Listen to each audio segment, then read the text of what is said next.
ಕೊಂಡು ಚೆನ್ನಾಗಿ ಮಿಸ್ಕೊಂಡು ತಿನ್ನಬೇಕಾಗಿತ್ತು. ಈ ರೀತಿ ಇರ್ತಾಯಿತ್ತು. ಓಕೆನಾ. ಆವಾಗೂ ಕೂಡ ನತ್ತಿಯಲ್ಲಿ ಶೀತ ಆಗೋದು, ಮಗುಗೆ ಶೀತ ಆಗೋದು, ನಮಗೆ ಶೀತ ಆಗೋದು, ಬಾಣಂತಿ ಸನಿ ಆಗೋದು ಹೇಳ್ತಾ ಇರ್ತೀರ. ಸೊ ಇದೆಲ್ಲ ಕೂಡ ಕಡಿಮೆ ಆಗುತ್ತೆ. ಸೊ ಇವಾಗ ಹಾಯ್ ಹಲೋ ಫ್ರೆಂಡ್ಸ್, ಎಲ್ಲರೂ ಹೇಗಿದ್ದೀರಾ? ನಾನು ಕೂಡ ಚೆನ್ನಾಗಿದ್ದೀನಿ, ನೀವು ಕೂಡ ಚೆನ್ನಾಗಿದ್ದೀರಾ ಅಂತ ಭಾವಿಸ್ತಾ welcome back to my YouTube channel. ನಾನು ನನ್ನ ಲೈಫ್. ಹಾಗೆ ಒಂದು ಇಂಪಾರ್ಟೆಂಟ್ ಏನಪ್ಪ ಅಂದರೆ 3 ದಿನದಿಂದ ನಾನು ವೀಡಿಯೋಸ್ ಆಗ್ತಾ ಇರಲಿಲ್ಲ. ಯಾಕಂದರೆ ನಮ್ಮ ಮನೆಯ ಹಿಂದೆಗಡೆ ಬ್ಯಾಕ್ ಸೈಡು ಹಳೆ ಬಿಲ್ಡಿಂಗು ಡೆಮಾಲಿಷನ್ ನಡೀತಾ ಇದೆ. ಸೊ ಇವಾಗೂ ಕೇಳಿಸ್ತಾ ಇರ್ಬೋದು ನಿಮಗೆ ಸಿಕ್ಕಾಪಟ್ಟೆ ಸೌಂಡು. ಸೊ ಇವತ್ತು ನಾನು ವಿಡಿಯೋ ಹಾಕಿಲ್ಲ ಅಂದರೆ ಹೆಂಗೆ ಅಂತ ಹೇಳ್ಬಿಟ್ಟು ಸಿಂಪಲ್ಲಾಗಿ ಬೇಗ ಕ್ವಿಕ್ಕಾಗಿ ಒಂದು ವಿಡಿಯೋವನ್ನು ಹಾಕ್ಬಿಡೋಣ ಅಂತ ಹೇಳ್ಬಿಟ್ಟು ಮಾಡ್ತಾ ಇದ್ದೀನಿ. ಸೊ ಏನಾದರೂ ಡಿಸ್ಟರ್ಬೆನ್ಸ್ ಇದ್ದರೆ ಪ್ಲೀಸ್ ಸಾರಿ. ಕೇಳಿಸ್ತಾ ಇರ್ಬೋದು ನಿಮಗೆ ಸೌಂಡು, ಹಾಗಾಗಿ ವಿಡಿಯೋ ಮಾಡೋದಕ್ಕೂ ಆಗ್ತಾ ಇರಲಿಲ್ಲ ನನಗೆ. ಸರಿ ಹೋಗಲಿ, ಇನ್ನೊಂದು 2 ದಿನ ಹೋಗಲಿ ಅಂತ ನೋಡ್ತಾ ಇದ್ದೆ. ಅದು ಈ ಕಾಲಕ್ಕೆ ಮುಗಿಯೋ ಥರ ಕಾಣಿಸ್ತಾ ಇಲ್ಲ. ಹಾಗಾಗಿ ಇವತ್ತು ಸ್ವಲ್ಪ ಅಡ್ಜಸ್ಟ್ ಮಾಡ್ಕೊಳ್ಳಿ ಅಂತ ಹೇಳ್ತಾ ವಿಡಿಯೋ ಮಾಡ್ತಾಯಿದ್ದೀನಿ. ಇವತ್ತಂತೂ ತುಂಬ ಇಂಪಾರ್ಟೆಂಟ್ ವಿಷಯನ ಶೇರ್ ಮಾಡ್ಕೊತಾ ಇದ್ದೀನಿ. ಅದರಲ್ಲೂ ಈ ಒಂದು ವೆದರ್ಗೆ ನಿಜಕ್ಕೂ ಬಾಣಂತಿಯರಿಗೆ ತುಂಬ ಹೆಲ್ಪ್ ಆಗುತ್ತೆ, ತುಂಬ ಯೂಸ್ ಆಗುತ್ತೆ. ಸೊ ನನಗೆ ಏನಂತ ಹೇಳಿದ್ರೆ ಏನಪ್ಪ ಅಂದರೆ, ನನಗೆ ಕೇಳ್ತಾನೆ ಇರ್ತೀರ, ಸೊ ಬಾಣಂತಿಯ ಫುಡ್ಡನ್ನು ತೋರಿಸ್ಕೊಡಿ, ಬಾಣಂತಿಯ ಫುಡ್ಡು ಹೇಗೆ ಹೇಳಿಕೊಡಿ, ಕೆಮ್ಮು ಕೋಲ್ಡು ಕಾಫ್ ಆಗ್ತಾನೇ ಇರುತ್ತೆ. ಸೊ ಬಾಣಂತಿ ಫುಡ್ ಬಗ್ಗೆ ಹೆಚ್ಚಾಗಿ ಮಾಹಿತಿಯನ್ನು ಕೊಡ್ತಾ ಇದ್ದೀರಾ. ಬಟ್ ಆದರೆ ಹೇಗೆ ಮಾಡೋದು, ರೆಸಿಪಿಗಳನ್ನು ಕೂಡ ಶೇರ್ ಮಾಡ್ಕೊಳ್ಳಿ, ತೋರಿಸ್ಕೊಡಿ ಅಂತ ಕೇಳ್ತಾ ಇದ್ರಿ. ಸೊ ಇವತ್ತು ನಾನು ಅಂಥದ್ದೇ ಒಂದು ರೆಸಿಪಿಯನ್ನು ಶೇರ್ ಮಾಡ್ಕೊತಾ ಇದ್ದೀನಿ. ಸೊ ಬಾಣಂತಿಯರಿಗೆ ಮೋಸ್ಟ್ ಇಂಪಾರ್ಟೆಂಟ್, ನಿಜಕ್ಕೂ ತುಂಬ ವರ್ಕ್ ಆಗುತ್ತೆ, ತುಂಬ ಎಫೆಕ್ಟಿವ್ ಅಂತ ಹೇಳ್ಬೋದು. ಎಲ್ಲ ಬಾಣಂತಿಯರಿಗೂ ಕೂಡ ಇದನ್ನು ಕೊಡ್ತಾರೆ. ಸೊ ನೀವು ಕೂಡ ಮಿಸ್ ಮಾಡದೆ ಮಾಡ್ಕೊಳ್ಳಿ. ಸೊ ನಾರ್ಮಲ್ ಡೇಸಲ್ಲಿ ಈ ಥರ ಒಂದು ವೆದರ್ ಏನಿರುತ್ತೋ ಆವಾಗ ನಾವು ನಾರ್ಮಲ್ ಡೇಸಲ್ಲಿ ಕೂಡ ಮಾಡ್ಕೊಬೋದು, ಮಕ್ಕಳಿಗೂ ಕೊಡ್ಬೋದು, ನಾವು ಕೂಡ ತಿನ್ಬೋದು, ಅಷ್ಟು ಎಫೆಕ್ಟಿವ್ ಆಗಿರುತ್ತೆ. ಸೊ ಏನು ಆ ಒಂದು ರೆಸಿಪಿ ಅಂತ ನಾನಿವತ್ತು ತೋರಿಸ್ಕೊಡ್ತಾ ಇದ್ದೀನಿ. ಹಾಗೆ ಫ್ರೆಂಡ್ಸ್, ನೀವೇನಾದರೂ ನಮ್ಮ ಚಾನಲ್ಗೆ ಹೊಸಬ್ರಾಗಿದ್ದರೆ ಅಥವಾ ಸಬ್ಸ್ಕ್ರೈಬ್ ಆಗದೆ ನೋಡ್ತಾ ಇದ್ದರೆ ಪ್ಲೀಸ್ ಈಗಲೇ ನಮ್ಮ ಚಾನಲ್ನ ಸಬ್ಸ್ಕ್ರೈಬ್ ಮಾಡ್ಕೊಳ್ಳಿ ಅಂತ ಹೇಳ್ತಾ, ನಿಮ್ಮ ಫ್ಯಾಮಿಲಿ ಫ್ರೆಂಡ್ಸ್ ಜೊತೆ ಕೂಡ ಶೇರ್ ಮಾಡಿಕೊಂಡು ನಮ್ಮ ಚಾನಲ್ಗೆ ಸಪೋರ್ಟ್ ಮಾಡೋದನ್ನ ಮರಿಬೇಡಿ. ಇವತ್ತಿನ ವಿಡಿಯೋಗೆ ಬಂದ್ಬಿಡೋಣ. ನಾನೀಗ ಆಲ್ರೆಡಿ ಹೇಳಿದೆ, ಹೌದು, ಇವತ್ತಿನ ವಿಡಿಯೋ ಏನಾಗಿರುತ್ತೆಪ್ಪ ಅಂದರೆ ಒಂದು ಬಾಣಂತಿಯ ರೆಸಿಪಿ. ಈ ಒಂದು ಫುಡ್ಡನ್ನು ಬಾಣಂತನ ಟೈಮಲ್ಲಿ ಮಾಡಿಕೊಡ್ತಾರೆ. ಅಂದರೆ ಇವಾಗಿನ ಒಂದು ಜನ್ರೇಷನ್ ನನಗೆ ಗೊತ್ತಿಲ್ಲ ಎಷ್ಟು ಚೆನ್ನಾಗಿ ಮಾಡಿಕೊಡ್ತಾ ಇದೆ ಇಲ್ಲ ಅಂತ. ಬಟ್ ಆದರೆ ನಾವೆಲ್ಲ ಕೂಡ ಈ ಒಂದು ಫುಡ್ಡನ್ನು ತಿಂದಿದ್ದೀವಿ ಬಾಣಂತಿ ಟೈಮಲ್ಲಿ. ಸೊ ತುಂಬ ಎಫೆಕ್ಟಿವು, ತುಂಬ ಪವರ್ಫುಲ್ಲು. ಸೊ ಏನು ಕೋಲ್ಡು ಕಾಫ್ ಇರುತ್ತೋ ಎಲ್ಲದಕ್ಕೂ ಕೂಡ ಒಳ್ಳೆಯದು, ಮಗುಗೂ ಕೂಡ ಒಳ್ಳೆಯದು, ತಾಯಿಗೂ ಕೂಡ ಒಳ್ಳೆಯದು. ಹಾಗೆ ನಾವು ನಾರ್ಮಲ್ ಡೇಸಲ್ಲಿ ಇವಾಗ ಏನು ಆಷಾಢ ಬೇರೆ ಇದೆ. ಸೊ ತುಂಬ ಗಾಳಿ, ತುಂಬ ಚಳಿ ಇರುವಾಗ ಮನೆಯಲ್ಲೂ ಕೂಡ ಆರಾಮ್ಸೆ ಮಾಡಿಕೊಂಡು ಎಲ್ಲರೂ ಕೂಡ ತಿನ್ಬೋದು. ಈವನ್ ಮಕ್ಕಳಿಗೂ ಕೂಡ ತಿನ್ನಿಸ್ಬೋದು, ನಾವು ಕೂಡ ತಿನ್ಬೋದು. ಕೋಲ್ಡು ಕಾಫು ಶೀತ ಅದಕ್ಕೆ ಹೇಳಿ ಮಾಡಿಸ್ದಂಗೆ ಇರುತ್ತೆ, ಬೆಚ್ಚಗಿರುತ್ತೆ. ಸೊ ಬಿಸಿ ಇದ್ದಾಗಲೇ ತಿನ್ಬಿಡ್ಬೇಕು ಅದನ್ನು ಕೂಡ. ಸೊ ನಾನು ಅದನ್ನೇ ಸಪ್ರೇಟು ವಿಡಿಯೋ ಮಾಡೋಕ್ಕೆ ಹೋದ್ರೂ ಕೂಡ ತುಂಬ ಲೆಂತಿ ಆಗುತ್ತೆ. ಸೊ ನಾನು ಇವಾಗ ಇಲ್ಲೇ ಪಕ್ಕದಲ್ಲೇ ಸ್ಕ್ರೀನಲ್ಲೇ ನಿಮಗೆ ಅದನ್ನು ತೋರಿಸ್ತೀನಿ. ಆಲ್ರೆಡಿ ನಾನು ಮಾಡಿದ್ದೀನಿ, ಓಕೆನಾ.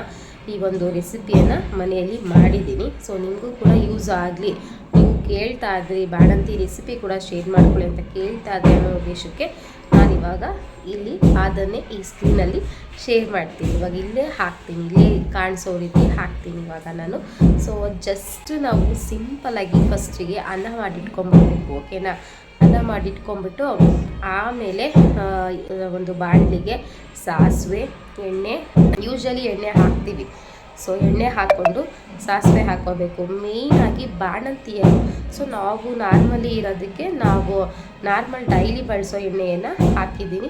ಬಟ್ ಬಾಣಂತಿಯರು ಇದಕ್ಕೆ ಹುಚ್ಚೆಳ್ಳೆಣ್ಣೆ ಅಂತ ಬರುತ್ತೆ. ಸೊ ಅದನ್ನು ಯೂಸ್ ಮಾಡಿದ್ರೆ ನಿಜಕ್ಕೂ ತುಂಬ ಎಫೆಕ್ಟಿವ್ ಆಗಿರುತ್ತೆ. ಬಾಣಂತನ ಟೈಮಲ್ಲಿ ಏನೇ ಸಾಂಬಾರಾಗಿರ್ಬೋದು, ಏನೇ ಅಡುಗೆ ಆಗಿರ್ಬೋದು, ಏನೇ ಇನ್ನಿತರ ಐಟಮ್ಸ್ಗಳಾಗಿರ್ಬೋದು, ಏನೇ ಆಹಾರ ನೀವು ಮಾಡ್ಕೊತಾ ಇದ್ದೀರಾ ಅಂತ ಹೇಳಿದ್ರೆ ಅದಕ್ಕೆ ಹುಚ್ಚೆಳ್ಳೆಣ್ಣೆ ಸೇರಿಸೋದು ತುಂಬ ಅತ್ಯಗತ್ಯ.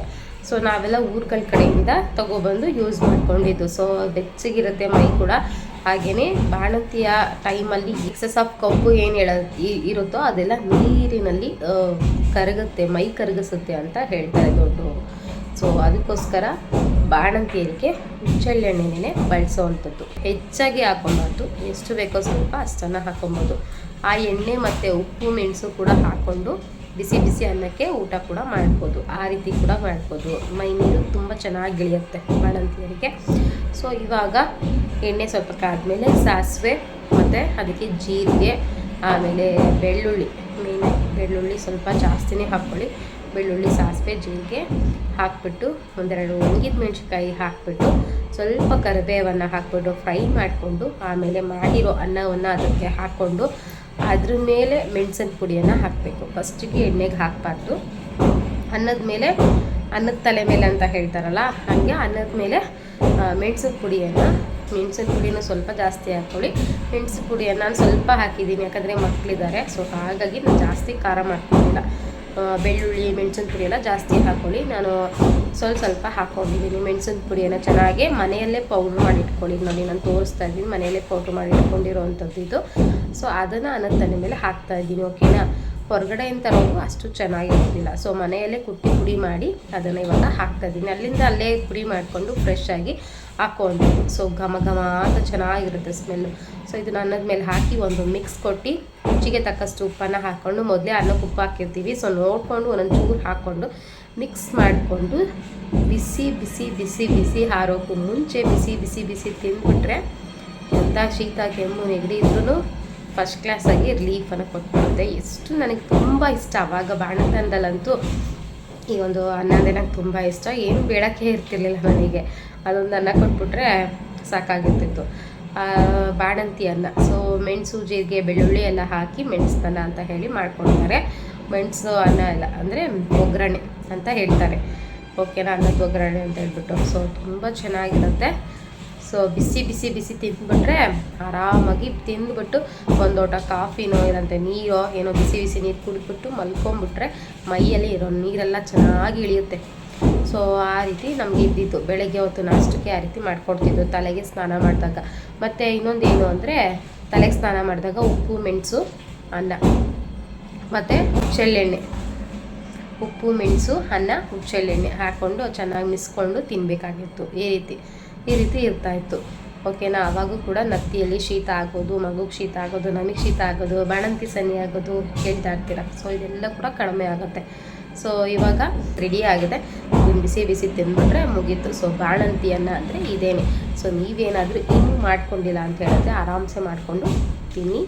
ಬೇಗ ಕೂಡ ನಿಮಗೂ ಕೂಡ ಶೀತ, ಕೆಮ್ಮು, ನೆಗಡಿ ಏನೇ ಇದ್ರೂ ಕೂಡ ಕಡಿಮೆ ಆಗುತ್ತೆ. ದಿನದಲ್ಲಿ 1 ಟೈಮ್ ಆದರೂ ಮಾಡ್ಕೊಳ್ಳಿ. ಓಕೆನಾ? ದಿನ ಯಾರಾದರೂ ಶೀತ, ನೆಗಡಿ, ಕೆಮ್ಮು ಇರೋರು ತಲೆಗೆ ಸ್ನಾನ ಮಾಡಿದಾಗೂ ಕೂಡ ಮಾಡ್ಕೊಬೋದು. ಹಾಗೆ ಹಾಲು ಚೆನ್ನಾಗಿ ಬರಬೇಕು ಮಗುಗೆ ಹಾಲು ಸಾಕಾಗಬೇಕು, ಮಗುಗೆ ಹಾಲು ಚೆನ್ನಾಗಿ ಬರಬೇಕು ಅಂತ ಹೇಳಿದ್ರು ಕೂಡ ನಮ್ಮ ಒಂದು ಈ ರೀತಿಯ ರೆಸಿಪಿಗಳನ್ನು ನಾವು ಮಾಡ್ಕೊಳ್ತೀವಿ. ತುಂಬ ಮುಖ್ಯ. ಅದರಲ್ಲಿ ಇನ್ನೂ ಒಂದು ರೆಸಿಪಿ ಇದೆ ಕೂಡ. ಸೊ ಅದನ್ನು ನಾನು ಯಾವತ್ತಾದರೂ ಮಾಡಿದ್ರೆ ನಾನು ಮತ್ತೆ ಶೇರ್ ಮಾಡ್ತೀನಿ. ನಿಮಗೇನಾದರೂ ಆ ರೆಸಿಪಿ ಬೇಕು, ಮಗುಗೆ ಹಾಲು ಚೆನ್ನಾಗಾಗಬೇಕು, ಹಾಲು ಹೆಚ್ಚಬೇಕು, ಆ ರೀತಿಯ ರೆಸಿಪಿ ಏನಾದರೂ ನಿಮಗೆ ಬೇಕು ಅಂದರೆ ಕಮೆಂಟಲ್ಲಿ ತಿಳಿಸಿ. ನಾನು ನಿಜಕ್ಕೂ ಕೂಡ ಅದನ್ನು ಕೂಡ ಮಾಡಿ ಶೇರ್ ಮಾಡ್ತೀನಿ. ಹಾಗೆ ಈ ಒಂದು ವಿಡಿಯೋಗೆ ಲೈಕ್ ಕೊಡೋದನ್ನ ಮರಿಬೇಡಿ. ನಿಮ್ಮ ಫ್ಯಾಮಿಲಿ ಫ್ರೆಂಡ್ಸ್ಗೆ ಕೂಡ ಶೇರ್ ಮಾಡಿಕೊಂಡು ನಮ್ಮ ಚಾನಲ್ಗೆ ಸಪೋರ್ಟ್ ಮಾಡಿ ಅಂತ ಹೇಳ್ತಾ ನಾನು ಮತ್ತೆ ಸಿಗ್ತೀನಿ ಇನ್ನೊಂದು ಇಂಟ್ರೆಸ್ಟಿಂಗ್ ಬ್ಲಾಗ್ ಜೊತೆ. ಅಲ್ಲಿವರೆಗೂ keep watching, keep smiling. Thank you so much friends. Love you all. Bye.